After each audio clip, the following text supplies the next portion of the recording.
Hi friends, welcome back to Nischala's kitchen. ఈరోజు నేను పిల్లలు, పెద్దలు అందరూ ఇష్టపడే ఎంతో ఆరోగ్యమైన పల్లి నువ్వుల చిక్కీని సులభంగా ఎలా చేసుకోవాలో చూపిస్తాను. దీన్ని బయట కొనే పని లేకుండా బిగినర్స్ కూడా ఈజీగా చేసేసుకోవచ్చు. అయాన్ డెఫిషియన్సీ అన్నది ఈ రోజుల్లో తరచూ వినిపిస్తున్న మాట. అది మీ దగ్గరికి రాకుండా ఉండాలంటే ఇంటిల్లపాది ప్రతిరోజు ఒక చిక్కీ తినడం అలవాటు చేసుకోండి.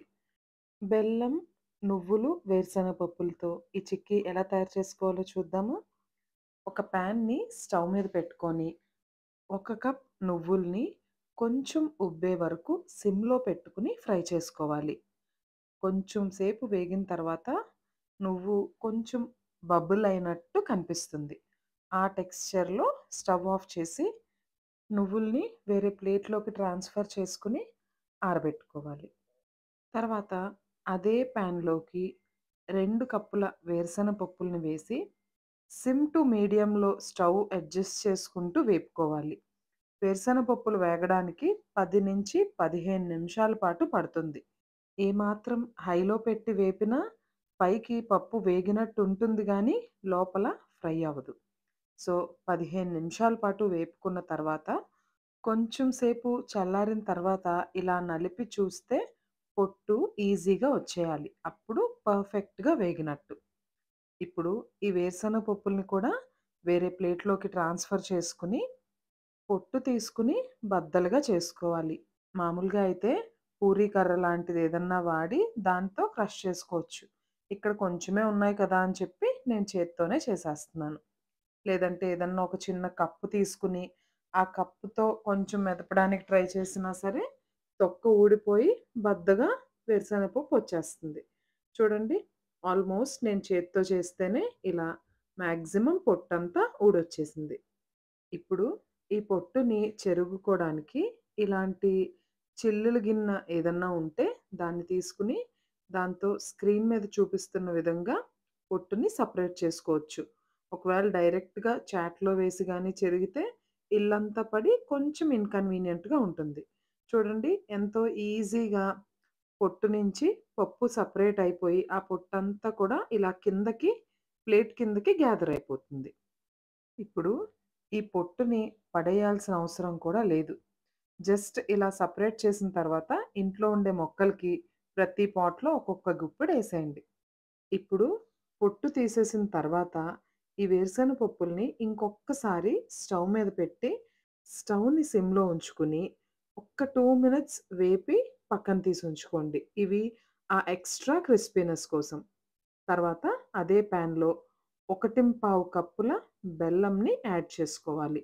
మనం ఇక్కడ 3 కప్పుల పప్పులు తీసుకున్నాం కదా! 1 కప్ నువ్వులు, 2 కప్పులు వేరుశెనగ పప్పులకి 1/2 కప్ బెల్లం. ఇంకొంచెం స్వీట్ ఎక్కువ తినేవాళ్ళైతే 1 ½ కప్స్ కూడా తీసుకోవచ్చు. ఈ చిక్కీకి మనం వాటర్ యాడ్ చేయకుండా పాకం పడుతున్నాం. అండ్ నేనిక్కడ ఆర్గానిక్ జాగరీ తీసుకున్నాను. నాకైతే ఇక్కడ ఈ జాగరీలో ఎటువంటి నలకలు ఉండవు. సో, బెల్లం అక్కడ కుక్ అవుతూ ఉండగా ఒక బటర్ పేపర్‌ని తీసుకొని దాన్ని నెయ్యితో ఇలా గ్రీజ్ చేసి పక్కనుంచుకోండి.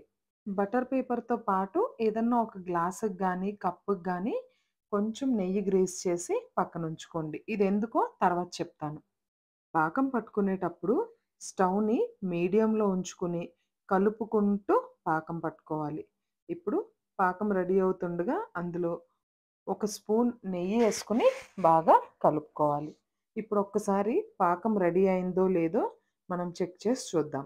దానికోసం ఒక చిన్న బౌల్‌లోకి వాటర్ తీసుకొని, అందులో ఈ పాకం పేస్ట్‌ని కొంచెం వేసి చెక్ చేద్దాం.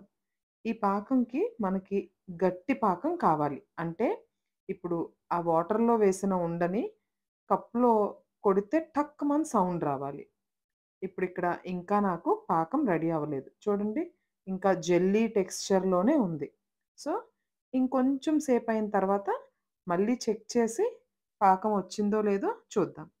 ఒకవేళ మీకు ఆర్గానిక్ బెల్లం దొరకకపోతే ఒక 2 స్పూన్లు నీళ్లు వేసుకొని బెల్లాన్ని కరిగించి వడకట్టుకొని సేమ్ ప్రాసెస్ చేసేయొచ్చు. ఇప్పుడు చూడండి, ఒక్క 2 నిమిషాల తర్వాత మళ్ళీ కొంచెం పాకంని వాటర్‌లో వేసి చెక్ చేస్తే టక్‌మని సౌండొచ్చింది. ఈ సౌండ్ వచ్చింది అంటే మన పాకం రెడీ అయినట్టే. బ్యాక్‌గ్రౌండ్‌లో సౌండ్ వినిపిస్తుంది కదూ!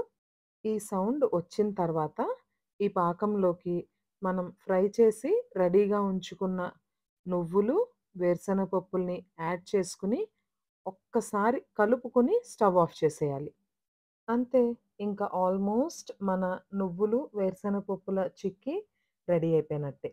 ఇప్పుడు ఈ మిశ్రమాన్ని మనం గ్రీజ్ చేసి ఉంచుకున్న బటర్ పేపర్‌లోకి ట్రాన్స్‌ఫర్ చేసేసుకోండి. ఇందాక నేను తర్వాత చెప్తాను అని అన్నాను కదా! ఎందుకని ఆ కప్ వెనకతల గ్రీజ్ చేసుకోవాలో? అదెందుకు అంటే, ఇప్పుడు డైరెక్ట్‌గా మనం చేయి పెట్టి దీన్ని ప్రెస్ చేయలేం. వేడిగా ఉంటుంది కాబట్టి. అందుకని గ్రీజ్ చేసుకున్న గ్లాస్ గానీ, కప్ గానీ యూజ్ చేసి ఇట్లా బటర్ పేపర్ అంతా స్ప్రెడ్ చేసుకొని, వేడిగా ఉన్నప్పుడే ఘాట్లు పెట్టుకోవాలి. ఇది చల్లారిపోయింది అంటే గట్టి పడతది. ఘాట్లు పెట్టుకోవడానికి వీలుగా ఉండదు. సో, కొంచెం వేడిగా ఉన్నప్పుడే మీకు ఏ షేప్‌లో ఇష్టమైతే ఆ షేప్‌లో ఘాట్లు పెట్టుకొని దీన్ని పక్కనుంచుకోవాలి. ఇప్పుడిది పూర్తిగా చల్లారిన తర్వాత బటర్ పేపర్ నుంచి ఈజీగా సెపరేట్ అయిపోతుంది. చూడండి ఎంత ఈజీగా వచ్చేస్తుందో. ఇప్పుడు జస్ట్ బటర్ పేపర్ నుంచి ఇలా తీసేసి మీరు ఎలా అయితే ఘాట్లు పెట్టుకున్నారో ఆ ఘాట్లని బేస్ చేసుకొని పీసెస్ చేసుకోవడమే. అంతే. ఎంతో ఈజీగా, హెల్తీగా చేసుకునే స్నాక్ పిల్లలకి ఎప్పుడూ ఇంట్రొడ్యూస్ చేయాలి. చూడండి ఇక్కడ మనం వాడిన ఇంగ్రీడియెంట్స్ అన్నీ కూడా హెల్త్‌కి చాలా మంచివి కదా! నువ్వులు, వేరుశెనగ పప్పులు, బెల్లం, నెయ్యి. మరి మీరు కూడా ట్రై చేస్తారా? ట్రై చేసి మీకెలా కుదిరిందో కామెంట్ సెక్షన్‌లో తెలియజేయండి. అండ్ మీ ఫ్రెండ్స్ అండ్ ఫ్యామిలీ మెంబర్స్‌కి కూడా షేర్ చేయండి. అండ్ వీడియోని లైక్ చేయడం మర్చిపోవద్దు. Thanks for watching Nischala's kitchen. Bye everyone.